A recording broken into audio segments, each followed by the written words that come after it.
Hello, everyone. Welcome back to our How To Corner. On today's episode, we'll be discussing how to interview as a new grad PT, and I am Dr. Will Gray. This video is sponsored by 3Gen Physical Therapy and Sports Science. In today's episode, there are a few talking points we're going to cover. The first point is questions to expect, right? What questions should you expect when you interview? A lot of people think they know, but for the most part, you really don't know. And some of the ones you do know, they're very common, but for the most part, you're really kind of guessing. So we're going to get you actually prepped for that. And then the next question is what to ask. Like, what do you actually ask them? Because people think that this interview is an impression on them from you. Really is really a time for you to kind of sort of scope each other out and try to figure out the truth and the BS, right? The last piece is how to identify the hot words, what I like to call them. There are certain words, and that kind of should cue you to what's real, and flags to note, basically the red flags. Now, let's proceed to the first part of the talk, questions to expect. There are three main questions that you should expect to get asked. They will ask you these questions. Most people, especially new grads, and even some people who are a few years in the game, have no idea what to ask. I mean, what to expect. I'm sorry. And the first question is how much, right? The next question is your experience. And the last question is your future. All right, right? What's your future? So let me kind of dive into that a little more. So, like with the how much, they usually in the interview, they would ask you a question of how much you're looking to make, right? How much do you think you're willing to take, or how much you think you're worth, or what number you're looking for, and people tend to just put a number out there. I would suggest this. I don't put a number out. My question is a question. My answer to the question is a question. It's not what I want to make, it's what you think I'm worth. I'm not here for me to impress you and hit the numbers on that. No, no, no, no. I'm here to be able to have a real honest conversation about rate and my value, and you determine my value. If you think I'm not of value, we're not even going to talk anymore. If we're close to the number, we'll talk more, right? So when you get asked that question, you should basically answer that question with a question. How much do you think I'm worth? Like, what do you think the actual value for what I am and what I do, right? And then before you even get to this question, sometimes they ask you about your experience. What experience have you had that have you had to warrant this job or warrant them more money? What experiences? A lot of your professors will tell you, for the most part, your clinical experience are irrelevant to your actual interviewing process. That's total garbage. That's not true. Some of your experiences are relevant, especially if you're taking the ones that just basically got you a good grade, or the ones that was easy to do. They're irrelevant unless they specifically apply to the setting that you're going to apply to and work in.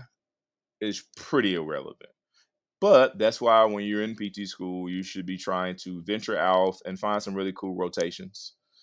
Take some fellowship opportunities if you can after PT school. But for the most part, in your rotations, you can take some things into actual thought that will lead you to some better experiences. So when you're talking about it, you can have a very novel experience or experiences that show them that, listen, I'm not just your don't know what to do 1 month out of school therapist. I actually get it, right?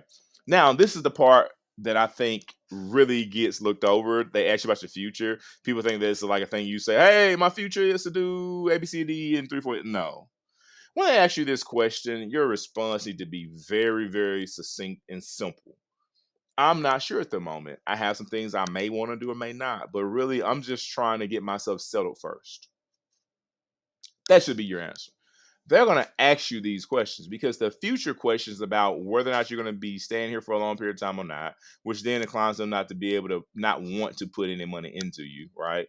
The next thing is, with that, your experience. If you don't have any cool experience or any novel experiences, they don't feel like you will value. They're human. They just don't, unless they really need you. Like they really need you in the place where they just don't get people applying, right? And then how much you're worth. That's going to be a legit question because when you say something stupid out loud, they're going to hear that actual answer and be like, "What? Bye." Right? So just understand how to navigate that. Those are the questions to expect. Let's move to the next piece, right? What to ask. Ask these three questions. When they say, "Have any questions?" Yeah, sure. What's your productivity? Basically, how many patients are you expected us to see in a day? What's the next question? Do you all pay hourly rates or salary based? How do they pay you? Simple. Third, need slash staff size. What's the need here? Like, are you always looking for a therapist? Like, what's the need? Like, how many people are you looking for in the staff? Like, you looking for just one new therapist, or what? Like, kind of what's the specialty that you're actually trying to open up here? Are you trying to push somebody into the more ortho sports med? Is it neuro? What is it? And then staff size. Staff size lets you know a lot. The staff size you're working with will let you know how that money moves to that particular clinic. If I have one pie and I split it 6 ways, that's 6 pieces of a pie. If I have the same pie and I split it 12 ways, that's 12 pieces of the same pie. Get what I'm saying? So when you ask about the productivity, that lets you know what's really going on underneath the hood, because there's a certain number that you should be expecting a percentage. The hourly versus salary. I would suggest you never go salary, always go hourly. People are going to say it doesn't exist. I beg to differ. I'm not going to argue that point. You'll find out in the real world. And then need slash staff size. That's something you should dive into, because this leads us to our red flags and our hot words. Now, I'm gonna be on this slide just for a little bit, right? We're about 6 minutes into the talk. If anybody, is a little fatigued, just press pause, man. Take a little break, drink some water, come back. But I'm gonna be on this slide just for a little bit, right? A little bit longer than I was the second slide. Red flags, hot words. If they say greater than 70% productivity, it is a PT factory. Period. It just will be. Like, it doesn't even matter if it's like, well, 10 people a day. I guarantee you, if you're the person that's most productive, they're going to put more people on you. You're going to be seeing the most people in the clinic. It's a factory. They want to make money. Every place want to make money, but they really want to make money. So when you start hearing like 85, 90%, they don't want you sitting down really at all, which means that you're probably documenting things you're not really doing. You're probably in a room a lot shorter. You're doing a lot of things that are really not going to hold up after a while, and you're going to get burnt the hell out. Like, it's just going to happen. When the staff is above six, right? Like I said before, it's like a pie: 6 pieces of a pie, 12 pieces of the pie. Which one do you prefer? The staff size pretty much tells you they have a big caseload and they have enough staff to cover it or not. So it means pay is lower half of the yearly rate. If you have a big staff, have a big caseload, you have a lot of people covering it, you're probably not getting the actual hourly rate you want. If there's a less number of people there or therapists there, there's a need depending on the setting you're in. That's good for you. Salary: you will almost never work less to be able to take advantage of the salary ordeal. Miss me with that. I promise you, they will penny pinch the crap out of the numbers to make sure they get more from you than they're giving you. Please stop. Don't fall for that. Some people will, because like, man, it's the only thing they do. Well, I'm sorry if you're not afraid. You're afraid to say no and walk away from it. Hourly rate, my friend. Hourly rate. Last but not least, high turnover. If you ever get to a place and you have realized, just based on the conversations of the previous slides, right? Need, staff size. If they say, well, we kind of have people here, new grads, you stay here about a year and a half. That's a lot of turnover.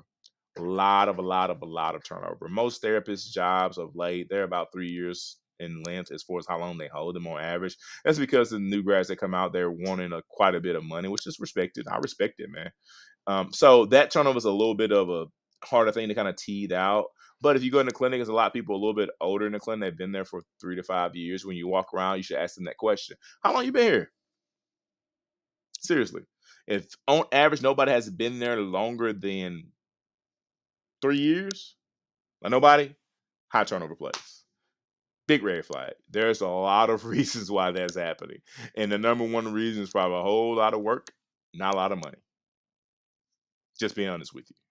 So when you're considering these jobs, right? And this is an actual, thing that I feel like is super important. You really need to know what's going on, which is where I come in at, which is where my staff come in at. We can help you by telling you, based on the interviews you've had or the interviews you're about to go to, what you need to do, what you need to expect, or if they're selling you something that's not real, right? And as a result of that, if you're looking to reach out to us, you can literally DM us on whatever particular platform you found us. Look in the description. We usually have our contact information in there. And like, share, and subscribe. Like, share this.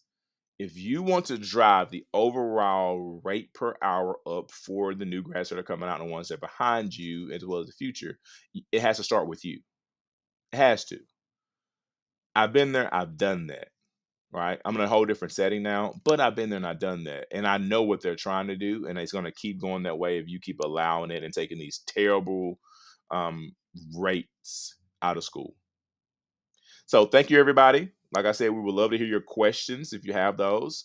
And please be on the lookout for our next episode on how to be a better PT grad when you get out of school and make the money you want to make and understand the questions you want to ask. And we have even more secrets and tips coming forward. So, with that being said, everyone, I hope you have a blessed one. I'll catch you in the next one.